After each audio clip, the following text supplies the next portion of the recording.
দিদি number one, শহর থেকে গ্রাম বাংলার ঘরে ঘরে পৌঁছে যাওয়া এক নাম। দিদি নাম্বার ওয়ানের সাফল্য তাই সকলের সাফল্য, সারা বাংলার সাফল্য। এখনো অনেক লোন আছে, মানে আমি যদি কাজ না করি তাহলে আমার বাবা মা খাওয়ার অন্য কেউ নেই। ভালো কাজ করার জন্য চেষ্টা করবে, আর কখনো কোনো রকম হেল্প প্রয়োজন আমার কাছে আসবে। এখনো আমি ঝাড়ু দেই। আপনারা জানেন, সাম্প্রতিক অতীতে সারা বিশ্বে ছড়িয়ে পড়া অতিমারির কারণে আমাদের চলার পথে ঘটেছে সাময়িক ছন্দপতন। কিন্তু দিদি নাম্বার ওয়ান থেমে থাকতে পারে না। আপনাদের আশীর্বাদ, ভালোবাসা এবং সমর্থনে আজ থেকে শুরু হচ্ছে দিদি নাম্বার ওয়ানের নতুন পর্ব। দিদি নাম্বার ওয়ান। ধন্য ধন্য বলিতা রে, ধন্য ধন্য বলিতা রে, বেঁধেছে এমন ঘর, বেঁধেছে এমন ঘর, সুন্দর উপর পৌঁছে তা করে। ধন্য ধন্য বলিতা রে, ধন্য ধন্য বলিতা রে।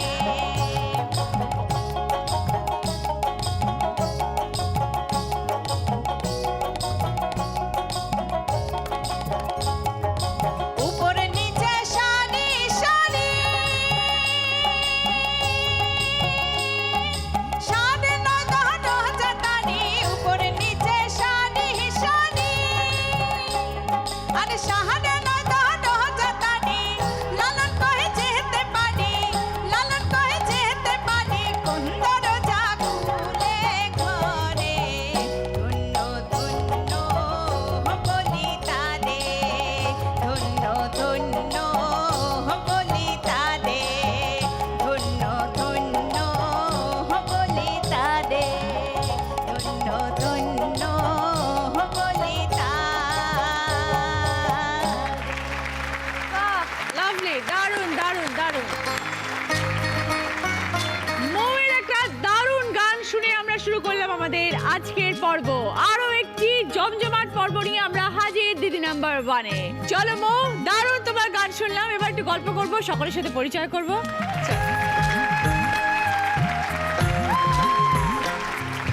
কেউ বা দারুণ শেফ হয়েছে, কেউ হয়েছে ডান্সার, কেউ বা আজকে সফল এমআর, কেউ বা দারুণ সিঙ্গার। মেয়েরা পারে না এমন কোনো কাজ আর নেই। আজকে এমনই চারজন দারুণ দিদির সাফল্যের গল্প আমরা শুনবো। সবাই উপস্থিত আছেন, আমরা সকলের সাথে এখন পরিচয় করব। প্রথমে আছেন মধুমিতা মহান্ত। নমস্কার, নমস্কার। আমি যোধপুর পাড় কলকাতা থেকে এসেছি। যেমন দিদি তোমার হাসি মন ভোলানো, সেরকম আমার কাজ পেট ভরানো। তাহলে বুঝতেই পারছো আমি একজন শেফ। বিভিন্ন রান্নার গল্প শুনবো আজকে আমরা। একদম। এরপর আছে মৌবনা ঘোষ বড়ুয়া। নমস্কার, আমি দমদম নাগের বাজার থেকে আসছি দিদি। দিদি, একটা প্রবাদ আছে না, নাচতে না জানলেই উঠোন বেঁকা। আমার ছোট থেকে এটা প্রমাণ করার ইচ্ছা ছিল যে নাচতে জানলে উঠোন সোজা। আজ আমি এই গল্পই তোমাকে শোনাবো। Very good, Bharatanatyam dancer. Bharatanatyam. Okay, আমরা গল্প শুনবো মৌবনা। এরপর আছে Snigdha Das. Good evening ma'am. Good evening.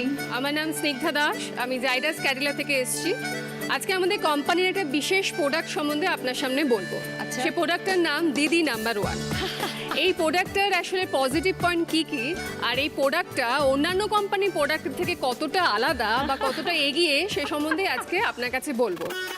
এই প্রোডাক্টটা যদি আপনার পেশেন্টকে সোম থেকে শনি ঠিক 5টার সময় আর রবিবার 8:30টার সময় নিয়মিত দেন, তাহলে আপনার পেশেন্ট শুধুমাত্র দিদি শারীরিকভাবে নয়, মানসিকভাবেও সুস্থ এবং সবল থাকবে। আর এই প্রোডাক্টটার কোনো নেগেটিভ পয়েন্ট নেই, পুরোটাই পজিটিভ পয়েন্ট। তাই দিদি অবশ্যই প্লিজ প্রেসক্রাইব আওয়ার ব্র্যান্ড দিদি নাম্বার ওয়ান। क्या बात, থ্যাংক ইউ। দক্ষিণেশ্বর আরিয়াদহ থেকে এসেছি। আমি একজন মেডিকেল রিপ্রেজেন্টেটিভ। এখন অবশ্যই আমি সিনিয়র এরিয়া ম্যানেজার পোস্টে পেয়েছি। তো তার সাথে অবশ্যই আমার শখ আবৃত্তি করা। তো আমার প্রফেশন আর আমার জীবন এই নিয়ে তোমার সাথে গল্প করবো, সেজন্যই আসলাম। আর আমি আরেকটা কথা অবশ্যই বলবো, আমি ভীষণ ভীষণ ভক্ত তোমার। Thank you so much Snigdha, এবং তোমার সঙ্গে পরিচয় হয়েও দারুণ লাগলো আমার। Thank you. গল্প আমরা নিশ্চয়ই করবো, তোমার থেকে অনেক কিছু শোনা আছে। এরপরে আছে যার সুন্দর গান শুনে আমরা পর্ব শুরু করলাম, মৌ সাহা। নমস্কার দিদি। নমস্কার মৌ, কোত্থেকে এসছো বলো? আমি আগরপাড়া থেকে এসেছি। আচ্ছা, বাবার হাত ধরে অনেক ছোটবেলা থেকে, অনেকটাই ছোটবেলা, প্রায় 2-2.5 বছর বয়স থেকে আমার গানের হাতে খড়ি। আচ্ছা। সেখান থেকে পথ চলা, এরপরে লোকসঙ্গীতের প্রতি ভালোবাসা এবং গ্রামেগঞ্জে বাবার হাত ধরেই ঘুরে বেড়ানো, গান সংগ্রহ করা এবং মানুষের সামনে তুলে ধরা। আমরা তোমার সাথে গল্পও করবো, আবার গানও শুনবো। অবশ্যই। ওকে, সবাইকে নিয়ে শুরু করছি আমাদের প্রথম রাউন্ডে খেলা দিদি নেভার জেট। প্রথমে একটু মধুমিতাদির সাথে কথা বলি। 22 বছর হয়ে গেল, হ্যাঁ, কবে রান্নার প্রতি ইন্টারেস্ট আছে বলে মনে হলো? খুব পেটু ছিলাম, খুব খেতে পছন্দ করতাম। আর আমি ছোটবেলা থেকে খুব ডান পিটে আর খুব মারকুটে টাইপের ছিলাম, আর জিদি। আমি একদম গতানুগত প্রফেশনে যেতে চাইতাম না। তো যখন আমি 90s-এ যখন আমার ক্যারিয়ার অপশন নেবার টাইম এলো, তখন দেখলাম কি এটা সামথিং ডিফারেন্ট। তখন তো বুঝিনি ব্যাপারটা কী হবে, বাট হ্যাঁ, আমি হোটেল ম্যানেজমেন্ট পড়ি, ফ্রন্ট অফিস কিংবা অন্য আদার যেখানেতে শাড়ি পরতে হবে, মেকআপ করতে, সেটা শুনতেই আমার গায়ে জ্বর আসতো। তাই থেকে এই ব্যাপারটাই ভালো, 5 মিনিটে জামা কাপড় পরে চলে যাওয়া, ডিউটিতে যাওয়া যায়, এইটা করেই দেখা যাক। আর ফুড একটা এমন জিনিস, কোনো রেপুটেশন নেই, নতুনত্ব আছে, আমাকে বোর করতো না।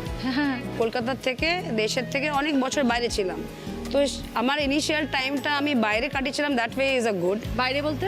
আমি মিডল ইস্টে আর এশিয়ান কান্ট্রিজ অনেক দিন ছিলাম। কোন দিকে তোমার স্পেশালাইজেশন ভালো বলে মনে হলো? মানে তুমি কি স্পেসিফিক্যালি তোমাদের প্রথম থেকে কি পার্টিকুলার টাইপ অফ ফুডে তোমরা এক্সপার্ট হয়ে থাকো, নাকি overall all type of foods বানাতে? আমি শুরু করেছিলাম ইন্টারন্যাশনাল কুইজিন দিয়ে, ওকে, ইটালিয়ান, তারপরে স্প্যানিশ, তারপরে এশিয়ানে চলে গেলাম। সেগুলো দিয়ে শুরু হয়েছিল? হ্যাঁ। আচ্ছা। তারপরে চলে গেলাম এশিয়ানেতে, থাই, তারপরে ইন্ডিয়ান। কলকাতায় 4 বছর ধরে আছি, এখন বাংলা নিয়ে খুব ঘষাঘষি মজামাজি চলছে। পরিবারে কে কে আছেন? আমার মা আছেন, দাদা, বৌদি, নিস, নেফিউ। ওকে, লাইফে সেটেল করা হয়নি? অত আমার ক্যালি নেই কি দুটো ব্যাপারে ব্যালেন্স করবো, তো আমি একটা নিয়ে happy। কাজটা নিয়ে খুব হ্যাপি। ওকে, রান্না করে মানুষকে খাওয়াতে এত ব্যস্ত যে আর অন্য মানুষের কথা ভাবা হলো না। একদম নিজেকে খাওয়াতেই ব্যস্ত। তো মাঝে মাঝে কি বাড়িতেও করা হয় রান্না বান্না সকলের আমি জন্য? বলি আমি highly profession, I only cook if I get paid. তো বাড়ির লোকজন তোমার হাতে রান্না খায়নি? খুব খুব কম। খুব কম। এই 22 বছরের ক্যারিয়ারে কি কি প্রাপ্তি হয়েছে? 2 বছর আগে তো ন্যাশনাল অ্যাওয়ার্ড পেয়েছি, আচ্ছা, এটা সব থেকে বড়। আর ছুটপুট আছে। Very good, very good, congratulations, fantastic. খুব ভালো, আপনাকে আমাদের মাঝে পেয়েছি আজকে Madhumita di. Thank you very much, I wish you all the best. আর তোমাদের সবার জন্য আমি একটা টোকেন অফ লাভ এনেছি Lalit Great Eastern, Kolkata, the most famous bakery থেকে। আচ্ছা। খেয়ে দেখে বলো কি 22 আমার জার্নিটা বিথায় গেল না কিছু করেছি। Very good. মধুমিতা দি বাড়ির জন্য কিছু করে না, কিন্তু আমাদের জন্য করে নিয়ে এসেছে। থ্যাংক ইউ সো মাচ, আমরা নিশ্চয়ই খাবো সবাই মিলে একসাথে। এবার দেখবো সকলের জন্য কি খেলা আসছে। দেখো, এখানে অনেক ডার্ট আছে আর প্রচুর বেলুন রাখা রয়েছে। 30 সেকেন্ডস টাইম, ডার্ট দিয়ে মেরে বেলুনগুলোকে ফাটাতে হবে। কে কটা বেলুন মেরে ফাটাতে পারে, যে সব থেকে বেশি সংখ্যা বেলুন ফাটাবে সে 20 পয়েন্টস, আবার 15 পয়েন্টস, 10 পয়েন্টস, 5 পয়েন্টস। প্রথমে খেতে আসছে মধুমিতা দি।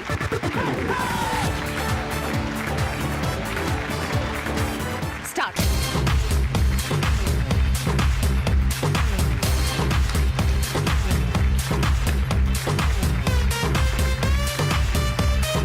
আরেকটু জোরে। একটা, দুটো, তিনটে, চারটে, পাঁচটা।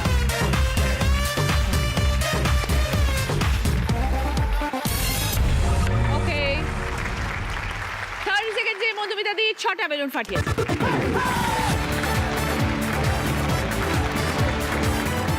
ফিরে এলাম ব্রেকের পর। আপনারা দেখছেন দিদি নাম্বার 1 সিজন 8। মোমনা, তোমার সাথে একটু কথা বলি। ভারতনাট্যম ডান্সার তুমি, ছোট্টবেলা থেকে নাচ ভালোবাসো? হ্যাঁ, আমি ছোটবেলা থেকেই নাচ খুব ভালোবাসি, কিন্তু ছোটবেলা থেকে আমি সেই অর্থে শিখিনি। আসলে মধ্যবিত্ত পরিবার, তো আমার দিদিকে নাচ শেখাতো, তো সেই জন্য আমাকে নাচ শেখানো হয়নি। তো যেটা হয় আর কি, তো দিদি শিখে আসতো, আমি দিদির থেকে দেখে দেখে শিখতাম। পরবর্তীকালে আমি যখন মাধ্যমিক পাশ করি, তখন আমার হবু শ্বশুরমশাই, তখন জানতাম না যে উনি আমার শ্বশুরমশাই হবেন, উনি একজন রিনাউন্ড ডান্সার্স। তো ওনার একটা প্রোগ্রাম আমি দেখতে যাই, তো সেটা দেখে আমার খুব ভালো লাগে। তো তখন আমি একদম মনে মনে ঠিক করি যে আমি এই গ্রুপে নাচ শিখবো। আমার খুব ভালো লাগে সেটা দেখে। শিখবো, কিন্তু বাড়ির থেকে অতটাও মানে তখন পসিবল ছিল না আমাকে শেখানোর মতন। তখন আমি টিউশন স্টার্ট করি, আমি পড়াই। তো পড়িয়ে যে টাকাটা আমি পেতাম সেটা আমি জমাতাম আমার নাচ শিখবো বলে। পরবর্তীকালে আমার হবু শ্বশুরমশাই যিনি, উনি মারা যান। তো ওনার সুপুত্র আমার হাজব্যান্ড, তো উনিও এই উনিও ভারটা, dancer? হ্যাঁ উনিও ডান্সার, উনি Oh. কোরিওগ্রাফার। Okay. তো উনি এই পুরো ভারটা, পুরো দায়িত্বটা নেন ওনার বাবার, মানে আমার শ্বশুরমশাইয়ের দায়িত্বটা নেন। ওই গ্রুপটাকে আস্তে আস্তে আমরা দুজনে মিলে বড় করি। ওকে। তো বর্তমানে আমাদের কলকাতার বাইরে 6টা টোটাল একাডেমি আছে, আচ্ছা। 6টা ব্রাঞ্চ। সেখানে নিয়ার অ্যাবাউট 300 স্টুডেন্টস আছে।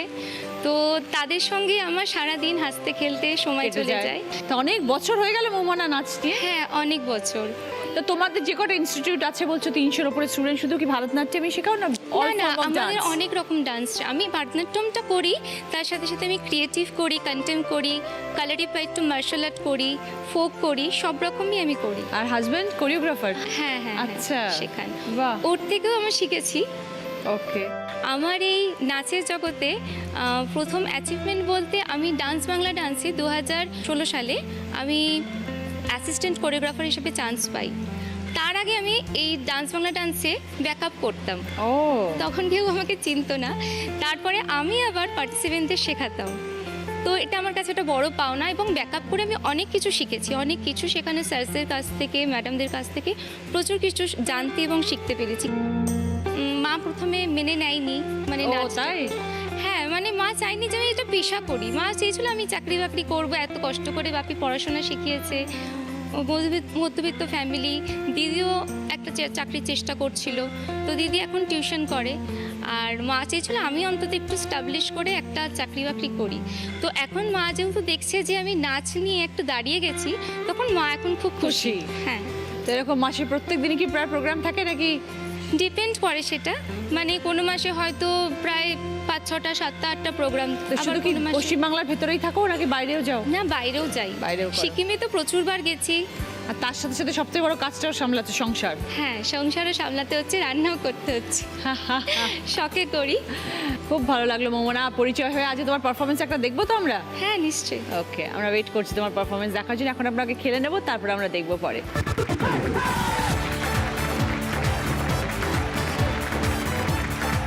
স্টার্ট।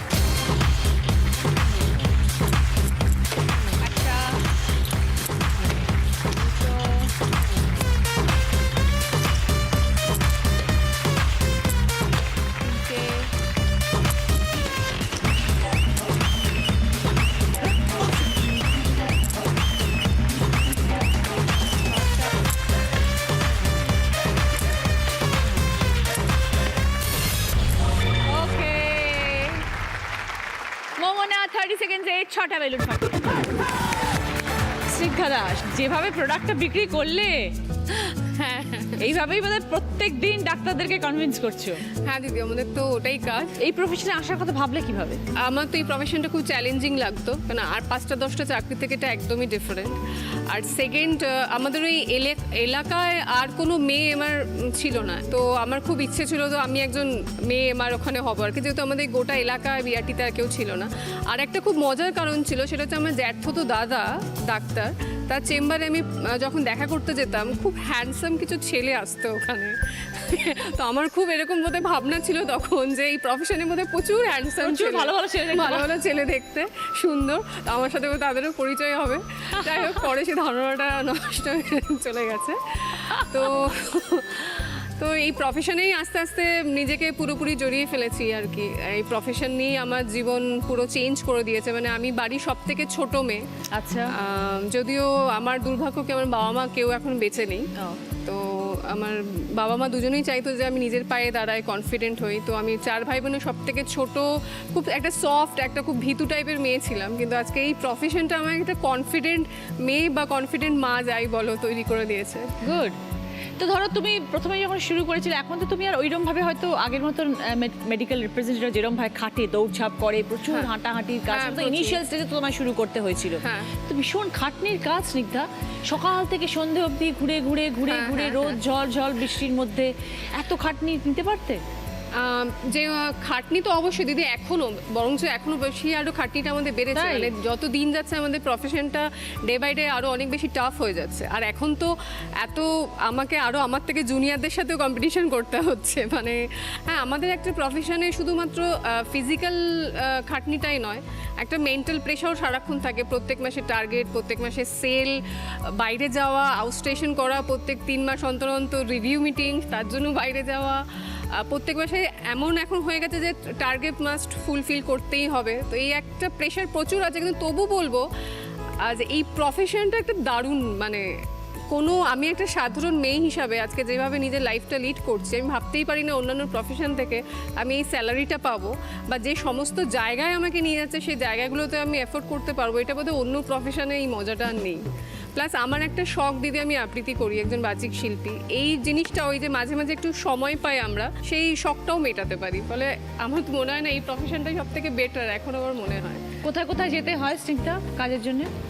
এমনিতে দিদি তো আমার কলকাতা সমস্ত কর্পোরেট হসপিটাল, এছাড়া আউটস্টেশনে আমাকে প্রত্যেক সপ্তাহে 2 দিনের জন্য বর্ধমান, বোলপুর, বীরভূম। হ্যাঁ, এটা একটু টাফ, ছেলেকে ছেড়ে যেতে হয়, 2 দিন ওখানে থাকতে হয়। কত বছর হয়ে গেল দিদি? প্রায় 18 বছর হয়ে গেল। ওরে বাবা, তাই তো ওষুধের সব নাম মুখস্থ।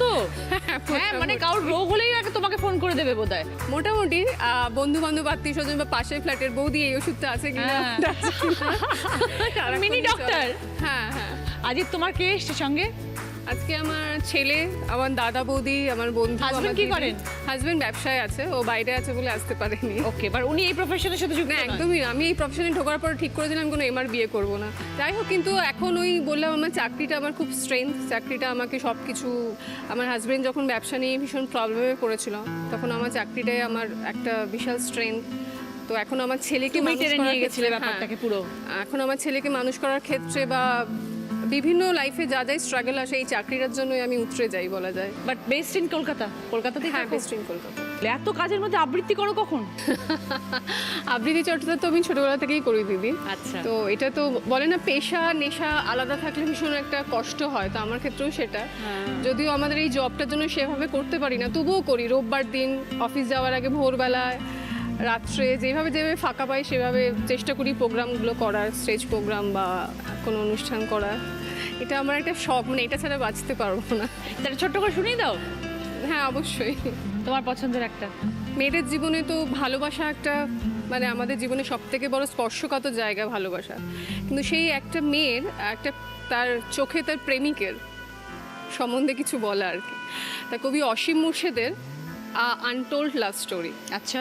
তোমার চোখের জলে নাম দিয়েছি ক্রোকোডাইল টিয়ার, আর আমার বুকের ভেতর ভয়টার নাম স্ট্রেঞ্জ ফিয়ার। তুমি আমার যে ইমোশন নিয়ে যে খেলাটা খেলো, তার নাম হাইড অ্যান্ড সিক, আর আমার বুক বোঝা কষ্টের নাম দ্য পিওর প্যাথেটিক।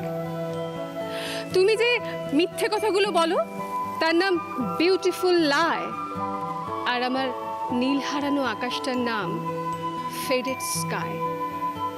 আমাকে সরিয়ে নিয়ে যায় যে হাওয়া, তার নাম দ্য ক্রোজি ব্রিজ, আর আমাকে স্পর্শ করে তোমার কথা না রাখার নাম পেজ 3 প্রমিস। নকশিকাথায় তোমার জমকালো প্রেমের নাম দ্য ক্রাউনিং গ্লোরি, আর আমার আটপৌরে ভালোবাসার নাম অ্যান আনটোল্ড লাভ স্টোরি। বাহ, খুব সুন্দর Snigdha, thank you. Thank you.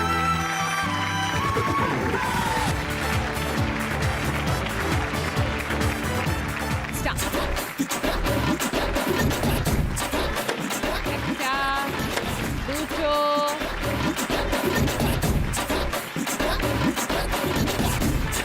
তিনটে, চারটে, চলো চলো চলো, 5টা,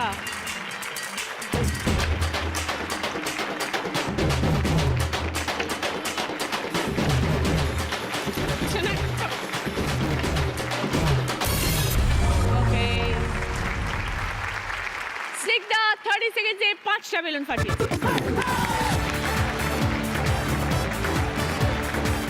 ফিরে এলাম ব্রেকের পর। আপনারা দেখছেন দিদি নাম্বার 1 সিজন 8। মো লোকসঙ্গীত শিল্পী, গান একদম ছোটবেলা থেকে? একদম ছোটবেলা থেকে, প্রায় 2-2.5 বছর বয়স থেকে।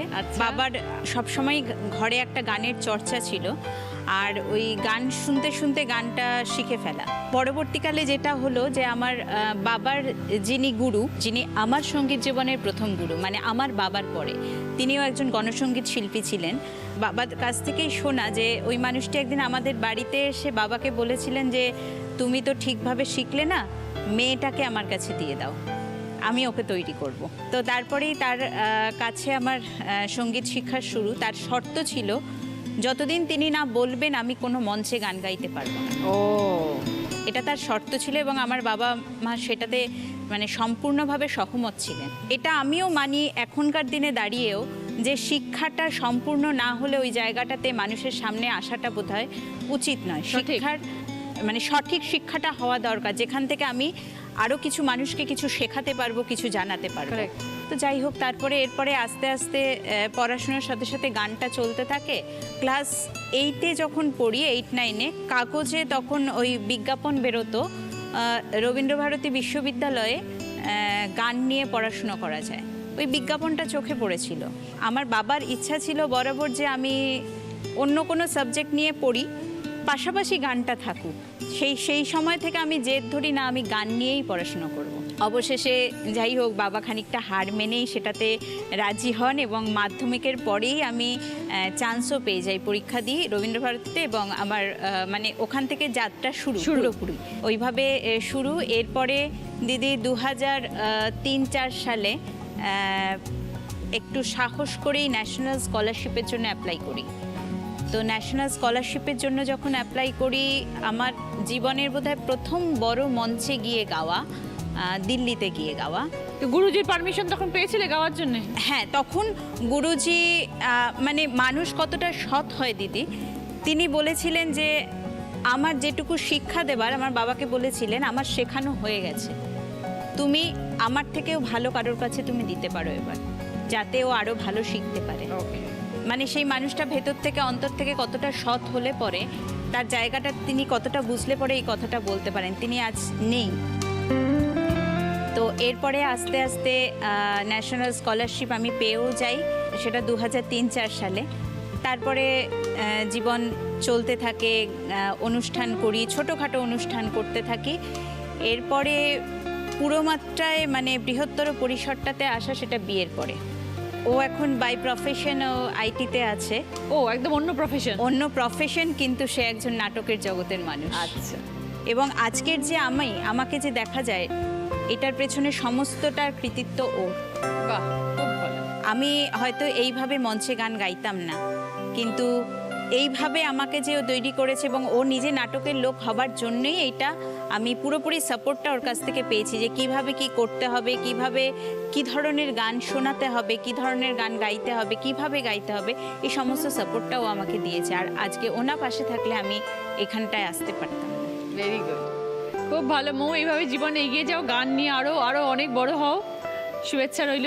ধন্যবাদ দিদি। তোমার একটা ছোট্ট গান শুনবো, তারপর খেলা শুরু করবো। লোকে বলে ও বলে রে গোর বাড়ি বালা নাই আমার, লোকে বলে ও বলে রে গোর বাড়ি বালা নাই আমার। কি ঘর বানাই মুই আমি, কি ঘর বানাই মুই আমি, সুন্দর বাজার। লোকে বলে ও বলে রে গোর বাড়ি বালা নাই আমার, বালা কইরা ঘর বানাইয়া কয়দিন থাকবো আর, হায় রে কয়দিন থাকবো আর। আয়না দিয়া সাইয়া দেখি, আয়না দিয়া সাইয়া দেখি, পাকনা সুলা মার। লোকে বলে ও বলে রে ঘর বাড়ি বালা নাই আমার, লোকে বলে ও বলে রে ঘর বাড়ি বালা নাই আমার, লোকে বলে ও বলে রে ঘর বাড়ি বালা নাই আমার। দারুণ, থ্যাংক ইউ সো মাচ, খুব ভালো।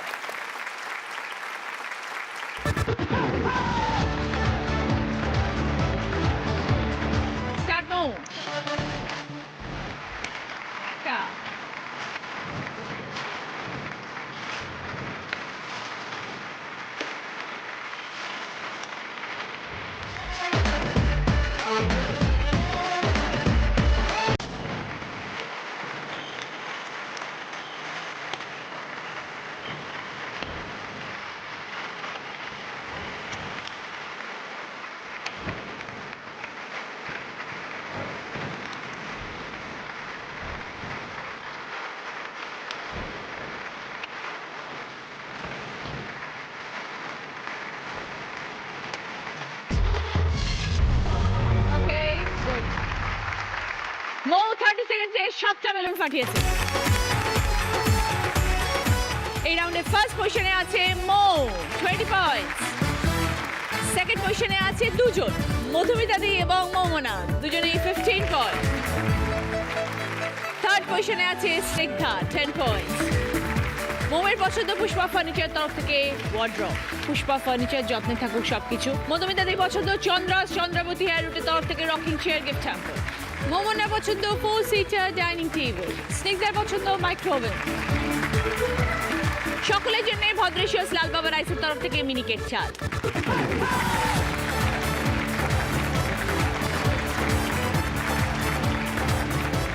শুরু করবো আমাদের সেকেন্ড রাউন্ড, হয়তো বিনয়।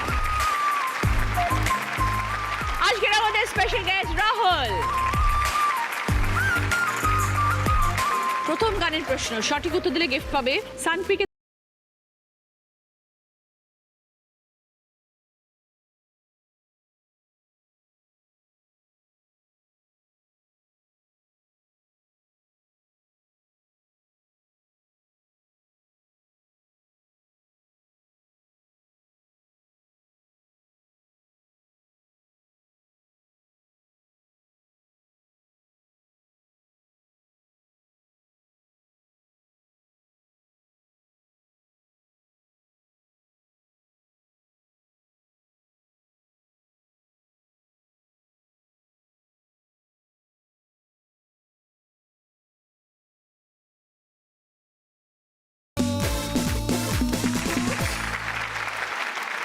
গানে কোন শব্দের সাথে মৌমাছির সম্পর্ক আছে? বলো। মৌমনা মধু 5 পয়েন্ট। সঙ্গে সানক্রিকের তরফ থেকে প্রেসার কুকার। এবার দ্বিতীয় গানের প্রশ্ন, সঠিক উত্তর দিলে গিফট পাবে মিক্সার গ্রাইন্ডার। जीने के हैं 4 दिन, बाकी है बेकार दिन। ओ जीने के हैं 4 दिन, बाकी है बेकार दिन। चाहे चाहे चाहे चाहे एक बार जो चाहे जवानी फिर ना आए, हो जवानी फिर ना आए, हे जवानी फिर ना आए, हो जवानी फिर ना आए। গানের কথা অনুযায়ী বছরে বেকার দিনের সংখ্যা কত? বলো। মৌমনা বছরে 4 দিন ছাড়া বাকি সব দিন মানে 361 দিনই বেকার। একদম ঠিক। 5 পয়েন্ট। সঙ্গে মিক্সার গ্রাইন্ডার। 3 নম্বর প্রশ্ন, রাইট আনসার দিলে গিফট পাবে লালম অয়েল প্লাসের তরফ থেকে লেডিস ব্যাগ। নিঃস্ব করেছো আমার কি নিঠুর ছলনায়, তুমি হিনা এ হৃদয় আমার একাকী অসহায়। বেহারানোর বেদনা উড়ে চলেছি সারাক্ষণ, কেন তুমি মিছে মায়া বেঁধেছিলে আমায় তখন। ফিরিয়ে দাও আমার প্রেম, তুমি ফিরিয়ে দাও, ফিরিয়ে দাও হারানো দিনগুলো, এভাবে চলে যেও না। গানের কথা অনুযায়ী আমায় কি করেছো? বলো। মৌ নিঃস্ব। একদম ঠিক। 5 পয়েন্ট। করেছো আমার সঙ্গে লালম অয়েল প্লাসের তরফ থেকে লেডিস ব্যাগ। 4 নম্বর প্রশ্ন, রাইট আনসার দিলে গিফট পাবে বিবনিত।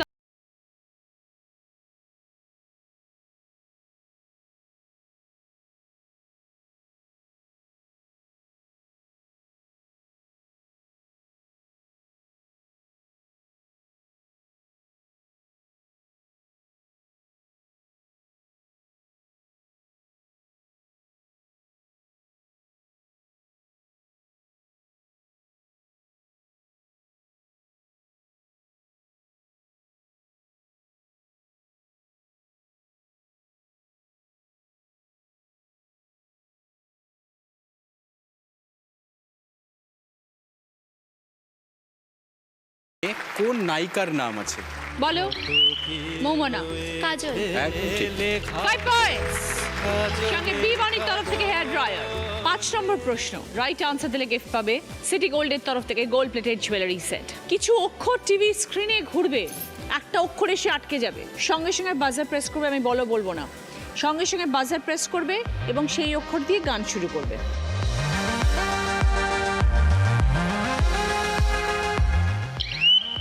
মৌ, আবার আসিব ফিরে ধান সেড়ে টেরে তেরে এই বাংলায়। ওকে 5 পয়েন্টস। সঙ্গে সিটি গোল্ডের তরফ থেকে গোল্ড প্লেটেড জুয়েলারি সেট। আদি একটা গান হয়ে যাক রাহুল। अपनी तो जैसे तैसी कोई ऐसे या वैसे कट जाएगी आपका क्या होगा जनाब आली आपका क्या होगा आपका क्या होगा जनाब आली आपका क्या होगा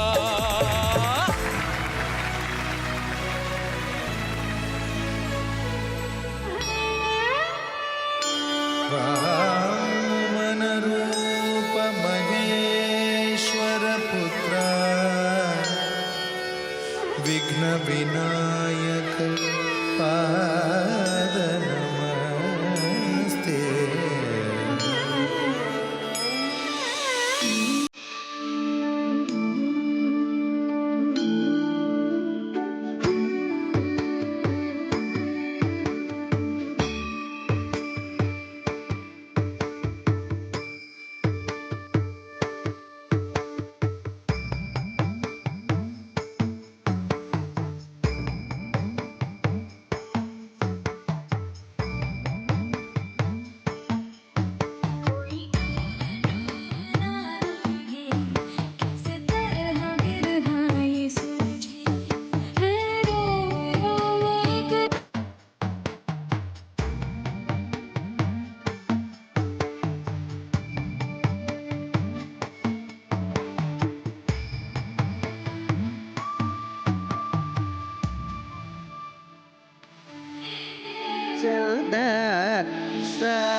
মোমনের একটা দারুণ পারফরমেন্স দিয়ে শুরু করলাম আমাদের থার্ড রাউন্ড। কার দৌড় কত দূর।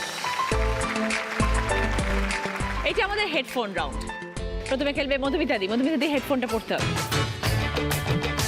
রান্না খেয়ে যখন সবার ঝাল লাগে কি বলো? तुझको मिर्ची लगी तो मैं क्या करूं দেখে নিচ্ছে ও মির্চি ছাড়ছে না পিছন। পাতুরি, পাতুরি, পাতুরি, সর্ষে, সর্ষে, সরষে, পাবদা, পাবদা, ওকে, মালাই, মালাই, মালাই, পোলাও, পোলাও, ভেরি গুড। तुझको मिर्ची लगी तो मैं क्या करूं तुझको मिर्ची लगी 10 পয়েন্টস মধুমিতা দি। মোমন, বরকে সারাদিন কি বলো? Paglu dance dance dance dance dance dance dance. নূপুর, নূপুর, কুচিপুড়ি, তবলা, তবলা, সপ্তা, তবলা, তবলা, তবলা, হ্যাঁ। টিক টিকি, টিক টিকি, টিক টিকি, মুদ্রা, phuchka, master, master, master, pasta. একটা পেরেছো, 2 পয়েন্টস। যেগুলো পারোনি সেটা হচ্ছে নূপুর, টিকটিকি, মুদ্রা, মাস্টার। ওষুধ যখন বিক্রি করো ডাক্তারদের কি বলো? তোমার মুখটা কি সুন্দর আমি বলবোই বলবো। ডাক্তারদেরকে বলো?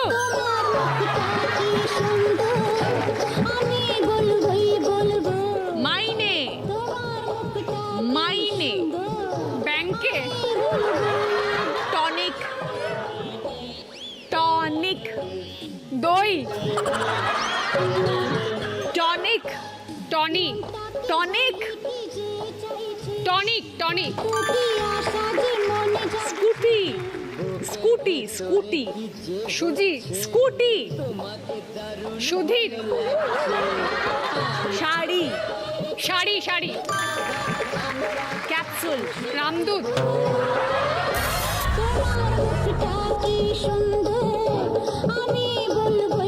দুটো পেরেছো 4 পয়েন্টস, যেগুলো পারলে না। ফার্স্ট ছিল মাইনে, থার্ড ছিল স্কুটি, লাস্ট এটা ছিল ক্যাপসুল। সাধের লাউ একতারা, অ্যান্টেনা, একতারা, একতারা, ঠোঙা, সোনা, ঠোঙা, ঠোঙা, ঠোঙা, লোহা, রেওয়াজ, রেওয়াজ, রেওয়াজ,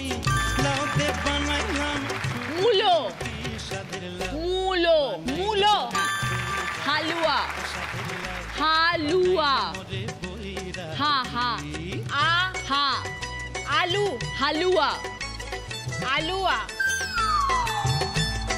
হা হা, আ হা। আরে আলুয়া বলে তো কোনো কথা হয় না, এটা কথা তো মানে থাকবে। হালুয়া, হালুয়া। আর তুমি বলছো আমি হা বলছি, হালুয়া। আরেকটা ছিল ঠোঙা, ঠোঙা। তিনটে পেরেছো, 6 পয়েন্টস। এই রাউন্ডে ফার্স্ট পজিশনে আছে মধুমিতা দি, 10 পয়েন্টস।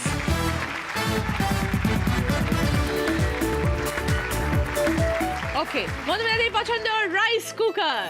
সেকেন্ড পজিশনে আছে মৌ সাহা, 6 পয়েন্টস। মৌয়ের জন্য ভদ্রেশ্বর লাল বাবা রাইসের তরফ থেকে গ্রসারি আইটেম। থার্ড পজিশনে স্নিগ্ধা, 4 পয়েন্টস।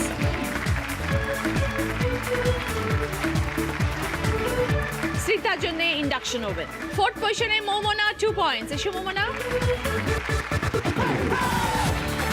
মোমনার জন্য রয়েছে টি সেট।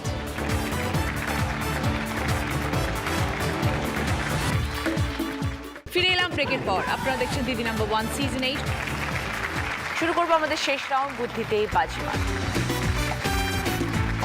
যিনি আজকে দিদি নাম্বার 1 হবেন তিনি পেয়ে যাবেন মুখরোচক চাঁচুরের তরফ থেকে গিফট হ্যাম্পার, সুরভি ম্যানশন গড়িয়া এবং গড়িয়াটের তরফ থেকে সোনার হার। প্রথম প্রশ্ন সঠিক উত্তর দিলে গিফট পাবে আরিয়ান্ট কালেকশনের তরফ থেকে গোল্ড প্লেটেড জুয়েলারি সেট। কলা, পায়েস, মাখন, তিনটে পরপর শব্দ এসছে। প্রত্যেকটা শব্দ থেকে একটা করে অক্ষর নিয়ে একটা নতুন শব্দ বানাবে।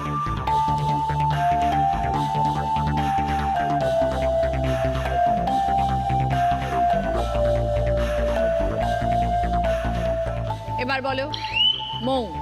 কয়েন। বোঝাও। কলার ক, পায়েসের অন্ত্যেস্ত একার, মাখনের দন্তন্য। 20 পয়েন্টস। সঙ্গে আরিয়ান কালেকশনের তরফ থেকে গোল্ড প্লেটেড জুয়েলারি সেট। দ্বিতীয় প্রশ্ন সঠিক উত্তর দিলে গিফট পাবে উপাসনা মাস্টার অয়েলের তরফ থেকে 4.1 অডিও স্পিকার এবং গিফট হ্যাম্পার। পাশাপাশি ক্লু, উপায় কিন্তু অনেক পাই, সৎ পথে করা চাই। ওপর নিচে ক্লু, পেট ভরে আগে খাও, তারপরে কাজে যাও।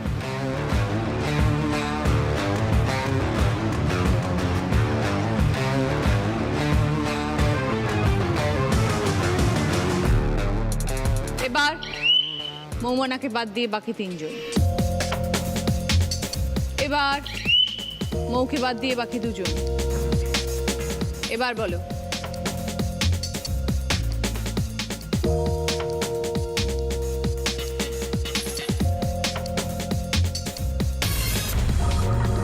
Time up. মৌমনা, কি হতো উত্তরটা? উপর নিচ হবে জলখাবার আর পাশাপাশি হবে রোজগার। জল খাবার এবং রোজগার, নো পয়েন্টস।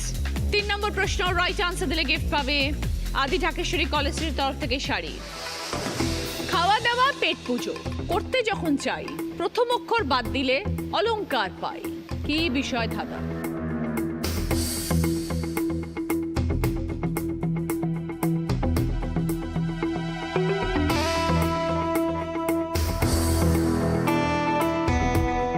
এবার বলো মোমনা।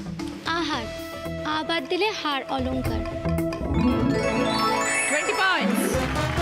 সঙ্গে আদি ঢাকেশ্বরী কলেজের তরফ থেকে এই সুন্দর শাড়ি। 4 নম্বর প্রশ্ন রাইট আনসার দিলে গিফট পাবে কিচেন চিমনি। তোমার মাসি, তার একমাত্র বোনপো, তার একমাত্র জামাইবাবু তোমার কে?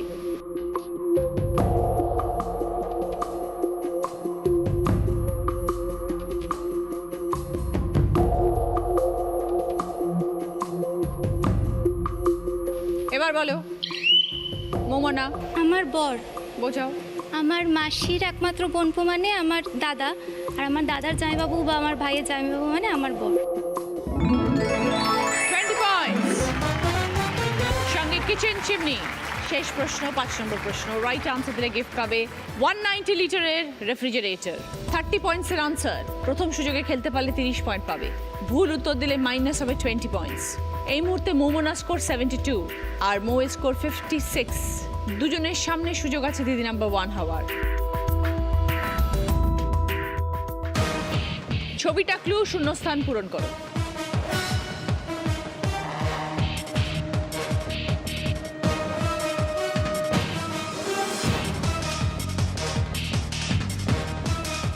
মোমনা, মোয়ের মধ্যে যে উত্তর দেবে সে আজকের উইনার। এবার বলো মৌ। বেলের শরবত। মৌ বলছে বেলের শরবত। যদি সঠিক হয় তবে 30 পয়েন্টস। দেখে নিই।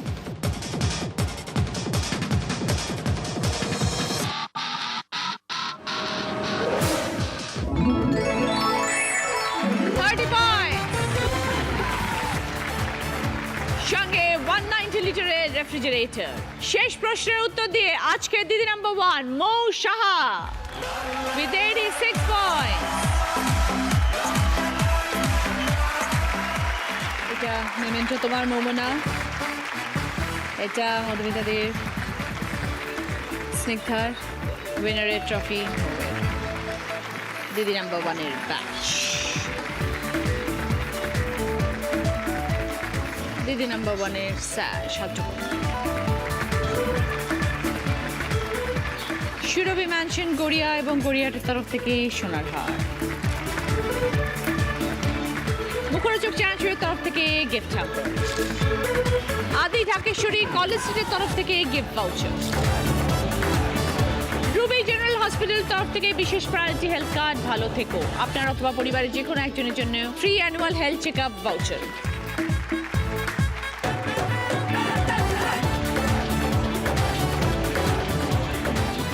তরফ থেকে দিদি নাম্বার 1 কেক। সকলের জন্য মিয়ামরের তরফ থেকে গিফট হ্যাম্পার।